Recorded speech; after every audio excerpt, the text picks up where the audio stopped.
Welcome back to the Papers Podcast. We're synthesizing the health professions education literature for you. On this episode, well, it's a little bit of a different episode. Lara, where are you joining us from? I'm calling in from my car. Actually, it's not even my car, it's my husband's car, and it smells.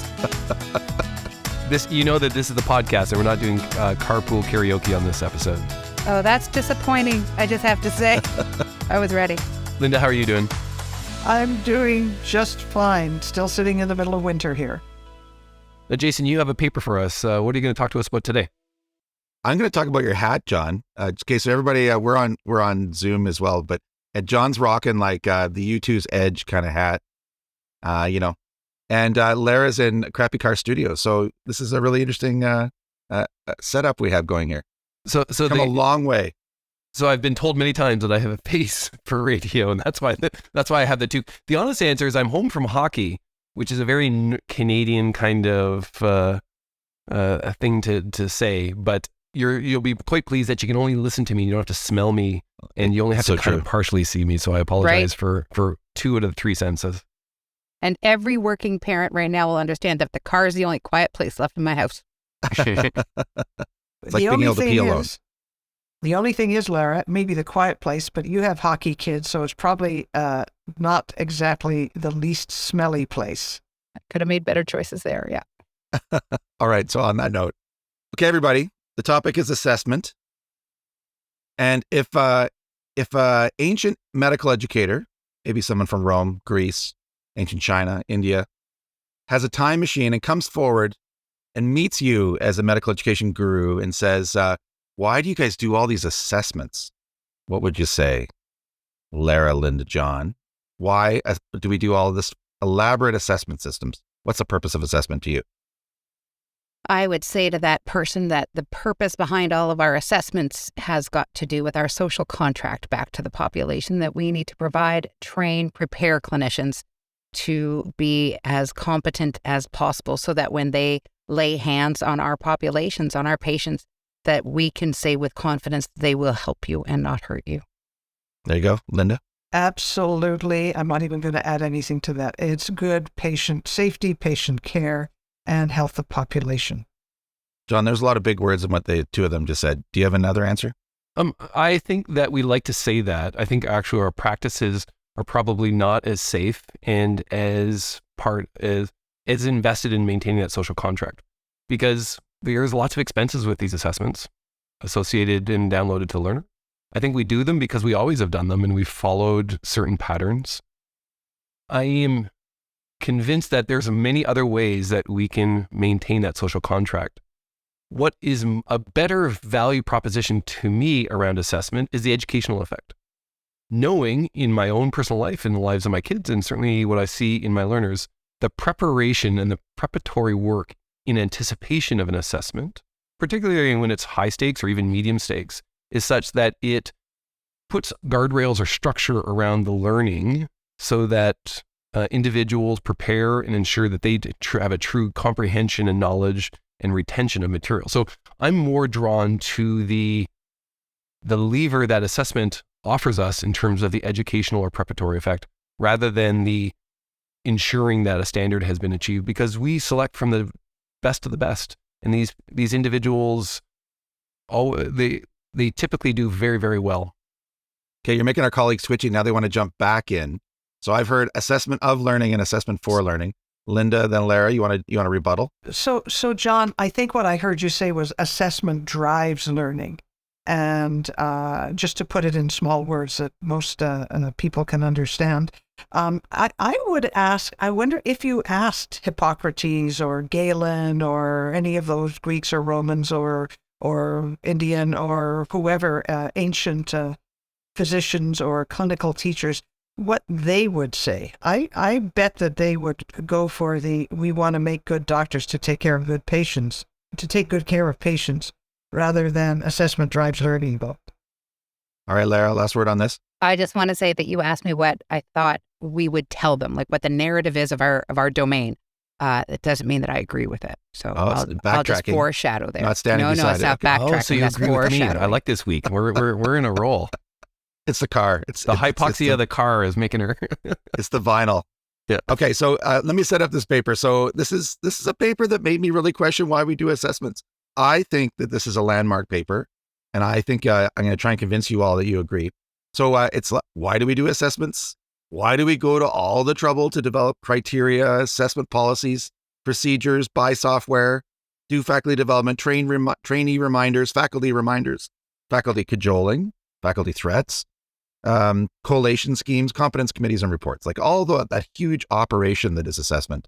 And every one of us here have contributed to some kind of system like that. So yes, we need to run an education system that has data to make decisions. That's what we say. And perhaps the ultimate reason is patience, which was brought up earlier. So all health professions exist to serve our fellow humans who need us. And as educational leaders, we want to make those great next generation health professionals provide better care. And furthermore, over the last 30 years, we've invested heavily in our energies and resources in assessment systems. And so, for example, in the US, some of the brightest clinician educators, led by our friend Eric Combo, have worked to develop a national system of criteria that tracks progression of competence in medical residents as they move towards graduate abilities to serve patients. That's called the ACGME milestones. Many of you are familiar with that, used around the world and definitely heavily cited. Previous studies of the ACGME milestones, if we're just picking on this one system, have shown validity evidence for the milestones, for example, progression over training and association with test scores. So there's some validity evidence for that system. Good on them. What we really want to know from any assessment system, though, is does it correlate with patient outcomes? So we've got this is a subgenre, like correlation with patient outcomes. My favorite authors are David Ash and Robin Tamblyn, but those results are mixed, very interestingly. So enter Kendrick et al. This is going to be a paper that everybody's going to know. So this is in academic medicine, online ahead of print. I knew this paper was coming. I've heard about it for a little while. And I'm just amazed at the final version that I finally got to read. So the title of this paper is Association of Surgical Resident Competency Ratings with Patient Outcomes. So what I want to know from everybody here is when you saw that heading, what were your expectations? And I want to hear John, Linda, Lara. I anticipated the outcome, which was we're going to see a correlation between the strength of your milestone and whether you had a good outcome as a surgeon. That's the work that we've seen from David Ash looking at maternal and newborn mortality. That's the work from Robin Tamblyn looking at family medicine prescribing practices and the end of medical school high stakes examination. I assumed that this was going to add to that data point. I imagine that the nuance of a surgical outcome is team-based, and so that we're going to see a bit of scatter there. And I imagine that the precision of a milestone or an EPA is going to be a little bit crude, but I'm still anticipating to see a positive correlation. I don't want to steal the punchline, but wait for it. It's coming. Linda, Lara, and what were your expectations? I was expecting to see some sort of correlation, but I had concerns. Because of what John mentioned, the multidisciplinarity of the contribution to surgical outcomes. But I also had concerns because it's a domino effect. And you've got to have a good assessment. The person who assesses has to be good. It then has to go through, in the States, the competence committee, et cetera, et cetera. So by the time it gets along to outcomes, which could be, as in this paper, a few years later, I think things could be blunted. Okay. We have a concern about implementation effects. Lara, you're looking very serious on this issue. Come on. I had a here we go again moment. Here we go again. We're going to try to prove that my intervention or this education or this test is going to be the test to show that we're going to be able to associate our student performances with patient outcomes. And why do we believe in that? There are so many factors. There are so many contributors. If it's surgery, who's on the surgical team? What kind of new technologies have arisen? What kind of shifts were people on before or after? And for me, I just continually feel every time I see a paper like this, it's here we go again. Somebody is going to set us up to try to prove something we're just never going to be able to prove. I love it. I got a good rant going midway through the podcast. Okay, we're gonna build on that rant. Okay, so the authors set out to examine the association between milestone ratings and U.S. general surgeons during their final year residency training and patient postoperative outcomes during their early career. So I'll set this up. The methods are extensive. This is one of those papers where there's like 5 appendices and each one's 30 pages long type thing. But in my mind, the authors get huge kudos for just the extent of this study. So this is an administrative database study. It's funded by the U.S. Agency for Healthcare Research and Quality, and it was performed in partnership with the ACGME and the American Board of Surgery. All right, so here's the inputs. Okay, you ready? The authors painstakingly selected a subset of new general surgeons and looked at their risk-adjusted surgical outcomes for high-risk procedures in older patients, and they cross-tabbed those with their milestones ratings. That's the ACGME milestone system, okay? So here's the inputs. I'll outline them briefly. Check out the paper if you want more details. So who were the surgeons in the study? They were those who graduated from general surgery in the U.S. without further fellowship training. That's a minority. So they looked and said, if you are still in training after this date, then you're out of the study. The years were 2015 to 2018. They had to do medical school in the U.S., so they excluded international medical graduates. And they had to have medical claims in the Medicare database in their first year of practice or they're out. The procedures that are relevant to the study were inpatient procedures, and they picked the top quartile for known frequency and complication rate. And they had to have some known practice variation. So if everybody does this procedure with the same outcome, it was not useful to the study. So they're looking for a signal here. Further, they set up themselves for signal by picking only patients 65 to 99. So there you go. And who underwent a procedure by these surgeons within 2 years of the surgeon's graduation, and they had to have claims to Medicare. Okay, so you're with me so far. This is a subset of a subset of a subset. The milestones input was operationalized. So the milestones, for those who aren't familiar with it, comes as a 0 to 4 scale with half-step increments. And what they did is they took all the different scales of the surgical milestones and made a mean composite score. There are lots of people who would debate whether that's a valid approach, but that's what they did to operationalize this. Furthermore, they then dichotomized the population by milestone score. For those who are greater than or equal to 3.5, they labeled as proficient at the midpoint of their final year. And anybody who was less than 3.5, they were not yet proficient. The midpoint of the final year was chosen to avoid skew of the scores at graduation, basically psychologically justifying that people are safe to leave. This is a time-fixed system, not time variable. Further analysis were also conducted for end-of-year composite ratings, and then 3 clusters of milestone scores, and then 1 milestone that's just on intraoperative technical performance, just in case one of those correlates better with these patient outcomes. Are you with me so far, you guys? You're with me. Okay, get some thumbs up. Here's the outcomes. So if it's any of the following, and they did sub analyses for each of these: any surgical complication, death, which is an important one, or severe complications, which is this long list of bad things like pulmonary embolism, or stay greater than 75th percentile in the US. So the good news is, for this surgical study, there's lots of previous publications that have defined surgical outcomes they could pull from as a gold standard. The analysis was a generalized linear mixed model. They made efforts to control for patient characteristics and procedure risk. A variety of sensitivity analysis were conducted to look at different cutoffs and so on. Okay, I'm going to pause there. What do you think of these efforts to try and come at this with this quantitative, positivist approach? I'm going to do the same order, John, Linda, Lara. I have to say I'm really attracted to the idea. And don't worry, Lara, I know I'm coming to the punchline so your head doesn't blow up in a second.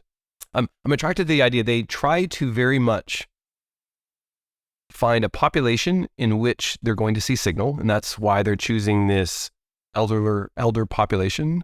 They are trying to do it in a very generalizable way by looking at this data set and being very thoughtful there. I got to tell you, I'm pretty surprised that the surgical educators in the US are a lot more hawkish than what I'd find in North America, that they were able to find up to 40% of a population in their final year of residency that were still being identified as not yet proficient. And so presumably when you dichotomize, you have 60% of individuals who are deemed proficient and 40% who are not. So these are the population we should see some type of correlation to. They do a lot of work. The author should be heavily commended. These types of data sets can give us information. But, and here's the punchline, it's what Lara's rant started off with. And I'm familiar with her rant because the two of us are ranting together in a publication that we just sent in. And hopefully our rant will be taken seriously. And you can, dear listener, read all about our rants with all of the exclamation points and underlines. And what we try to say is our educational systems are too complex. There's too many confounders to imagine such a fragile correlation between a score in training and a patient outcome in the first year or so of practice. Too much else happens within the health system, and there are too many other points of influence to imagine the robustness of A to B. It's actually A to Q when we really imagine what's happening. And that A to Q was a slight dig at the AHRQ, who I'm already a little bit upset with about some of their other educational inputs around emergency medicine training. But that's for another podcast. I know the paper you're referring to. Okay, so John started to already foreshadow the results. Way to go, John. Linda, then Lara.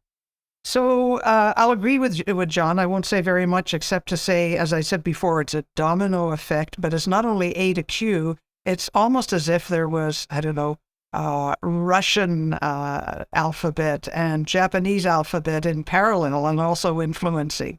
So it's even more complex than just that linear A to whatever. All right, Lara, you going non-linear on us? No, I completely agree with everything that's been said.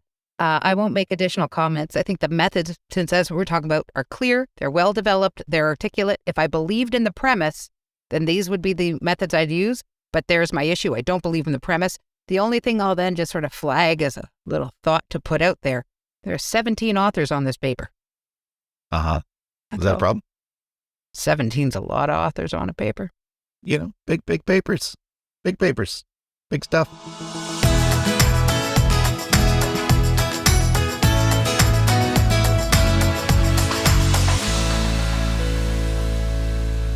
Okay, so anyway, here's the results. 701 general surgeons were identified with 440, because John gave away that. 63% were deemed proficient at midway through their final year on average, right? Remember, that's a composite score. This population performed similarly 65% of the cases, so about the same. So out of 10,207 Medicare-insured patients who underwent 12,400 procedures by these 701 milestones rated surgeons in the study, they looked and looked and looked, and the bottom line was that none of the primary outcomes nor any of the secondary analyses showed any difference between the two groups of surgeons. Now, some of you may say that's not a surprise, but some of you might be shocked. The authors concluded that the current surgical milestones ratings were not associated with graduate performance and patient outcomes. Now, I'm dying to know what you think the implications of this paper are. And I'm going to go with Linda, John, Lara. So a couple of things. I agree that this is going to lead to questions about validity of assessments. But we've already, and I'm not going to go into it again, talked about the complications of the complicating factors. The concern I have is that this is surgery. Not that I have anything against surgeons, but it was also sort of very focused on the surgical outcomes. All right, that's what surgeons do. I understand it. But maybe there were all kinds of other things involved with it that weren't picked up, which might have shown a correlation. That's not what I'm wishing for, Lara, so don't get your hopes up to rant at me. But I'm just saying it really was a sort of a fairly limited sort of view of the world as surgical outcomes. My comment really relates to maybe we need to look at the curricular models. I don't mean we have to look at competency-based education and trash it, but maybe we have to look at what happens in that last 6 months, given that 30% or more of the residents were not considered proficient.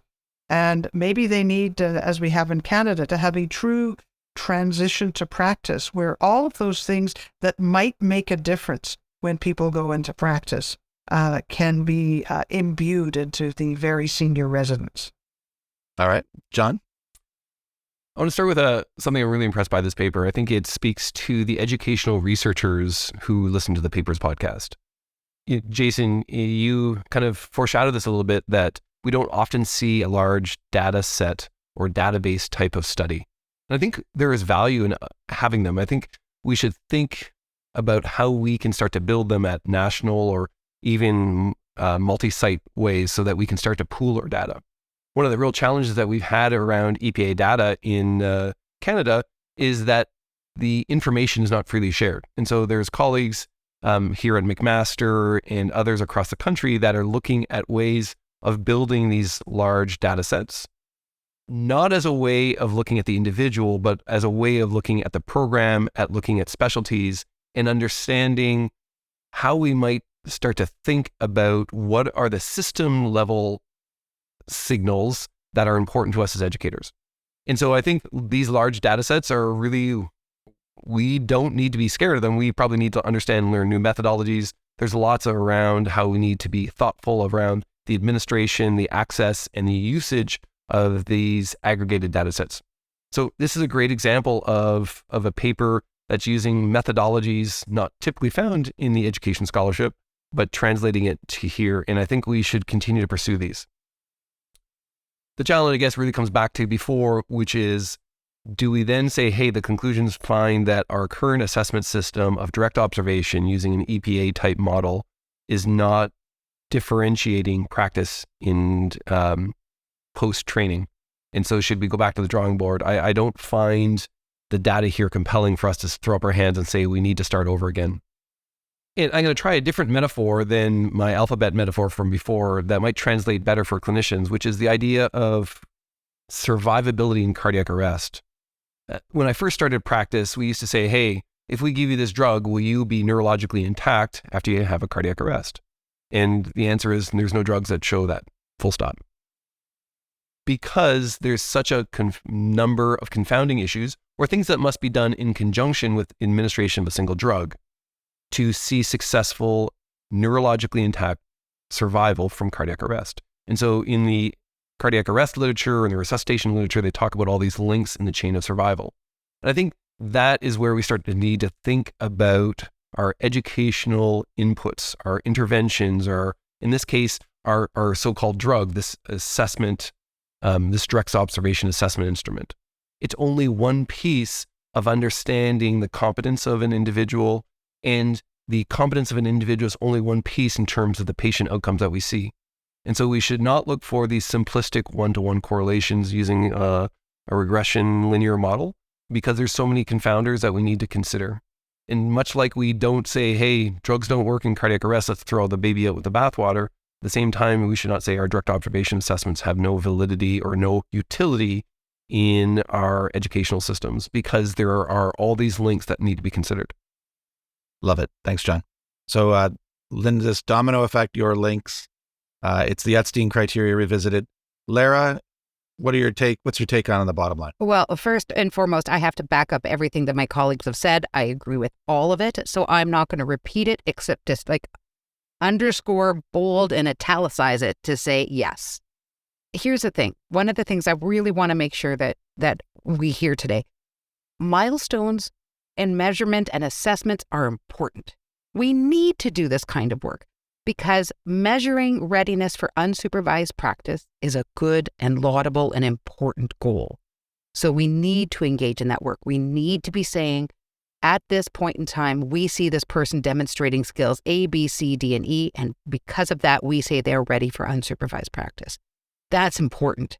What's a problem is that we then say that those test measures can predict patient outcomes. What we're doing then is we are asking too much of a marker, of an observation. And if we remember that the authors give us the definition. Milestones are, and I quote, a framework for the assessment in the development of the resident physician in key dimensions for physician competency. End of quote. So that's what we should ask of these assessments. That's what we should be asking them. And the part that this comes back to something John and I have been thinking about and writing about now, but one of the things that I worry about is if we keep saying, and the first line of the paper says it, and it's not, the authors are right in saying there, quote, research comparing individual resident clinical performance to early career patient outcomes has been cited as important to medical education, end quote.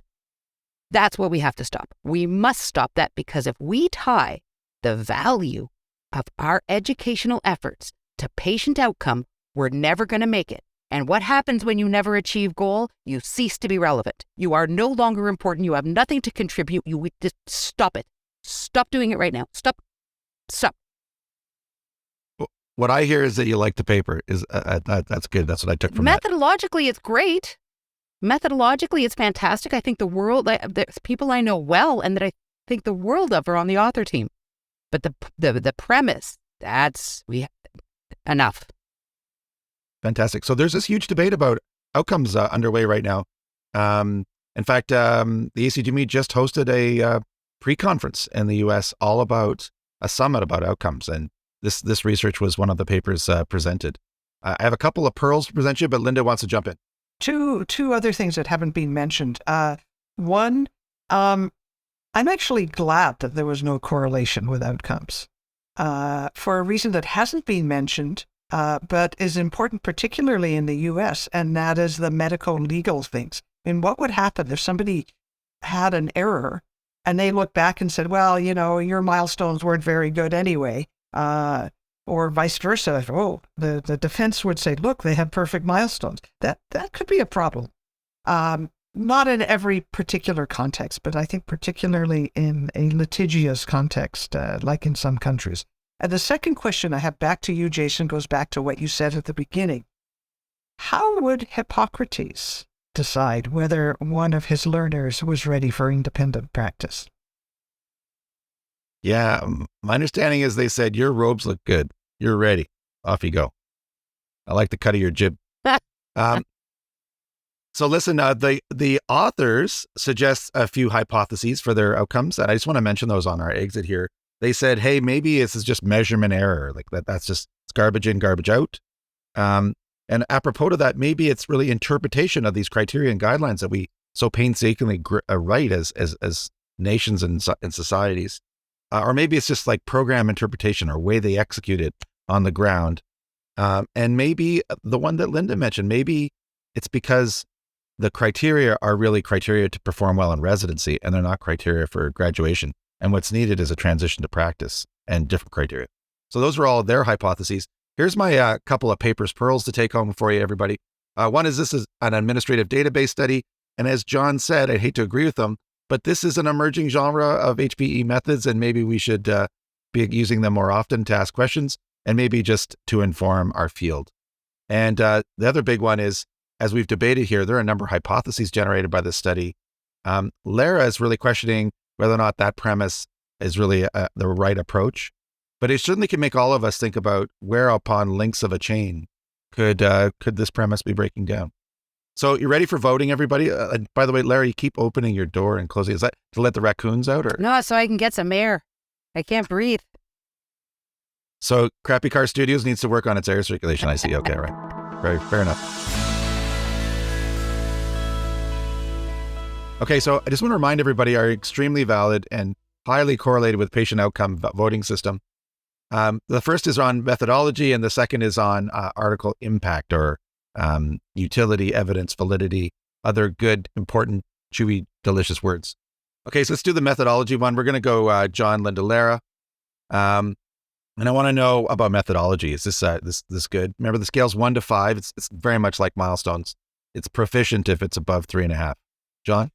I'm definitely giving this a 4. They're very clear about how they do it. It's labor intensive. Good on them for being able to set up a system like this in the States. How could it be better? How would it get 5? How many more millions would you need? Fair enough. No, let him stay at 4. I'm going to give it 5. Let him stay at 4. Linda, you're next. So I'm going to give it a 4. Same reasons as John, but also because I guess because I'm an internist, I'd like to look at slightly different outcomes as well. And those are probably harder to achieve. But for methodology, pretty good, 4. All right. Lara? I'm going to give it a 5. For the question they asked, this has nothing to do with whether or not I believe in their premise. Yep. If you're going to ask this question, these are the methods to use, I give it a 5. And I'm going to give it a 4. I have some questions about their compromises they made around operationalizing the milestones into a measurement. And I wonder about the educational validity of that. So that's my only hesitation. I give this a 4 for their outstanding, enormous gigantic amount of work.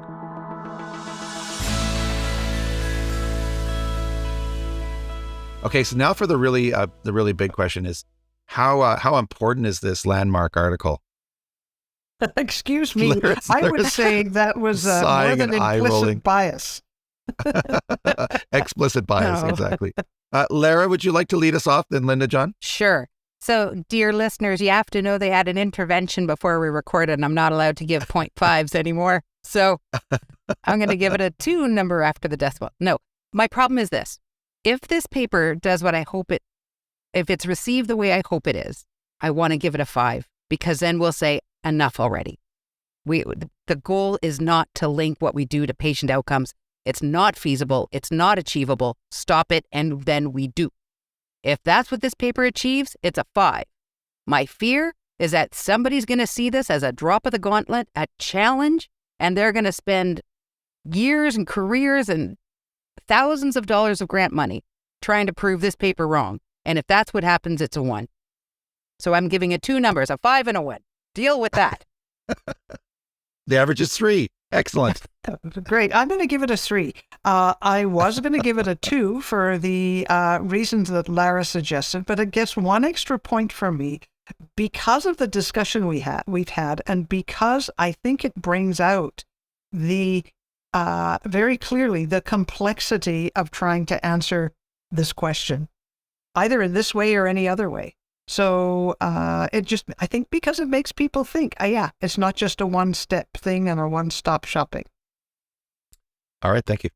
Leave it to an English major and an internist to look at this from 1,000 different lenses and interpret it different ways. I'm going to give this a 2. The authors are not critiquing the problem that we have in education scholarship of a direct correlation. They're trying to make the direct correlation, and their conclusion is we need to figure out how we can improve milestone ratings. Their conclusion is there's a flaw in our system, rather than saying there's a flaw in the way that we make correlations in education scholarship. And so I'm not sure if the general readership, but certainly the Papers Podcast audience, as I make a very flagrant and egregious suck up to the audience, will appreciate the nuance of what we're talking about. But I just worry about the general reader might not see that and say, hey, the assessment system is broken. We just went over to competency-based medical education and it can't even get it right off the first go. And so I think it's setting up a dangerous argument in the literature. All right, and I'll finish off with kind of an amalgam of everybody else's rationales. I think this is a high impact paper because it's going to make all of these conversations, which is kind of Lara's high number. I hate to agree with Lara, but I think this is a 4. I think it's going to stimulate all kinds of conversations. I hope people will not invest millions of dollars Why would you hate to agree with me? And why do you only see one side of the story? See, this is very simplistic. Because somebody's got to make a decision here. You can't just make a decision. I gave a 5 and a 1. That's two numbers. There's nothing wrong with that. Yeah, you gave it doesn't 51. work as an emerge doc. No. The internal reliability of this scale is giving me like reflux. I can't even cope today. I think it has to do with the mental and the mental model. So as I was saying, this is a 4. Thank you very much, everybody. This is Kendrick et al., and it's a study of milestone correlated outcomes. It's in academic medicine. It's online. It's on the website right now. Coming soon to a paper near you. And we really appreciate you listening, everybody. The podcast is a production of the Unit for Teaching and Learning at the Karolinska Institutet. The executive producer today was my friend Teresa Sörö. The technical producer today was Samuel Lundberg. You can learn more about the Papers Podcast and contact us at www.thepaperspodcast.com. Thank you for listening, everybody, and thank you for all you do. Talk to you later. Thanks for listening. Bye-bye. Take care.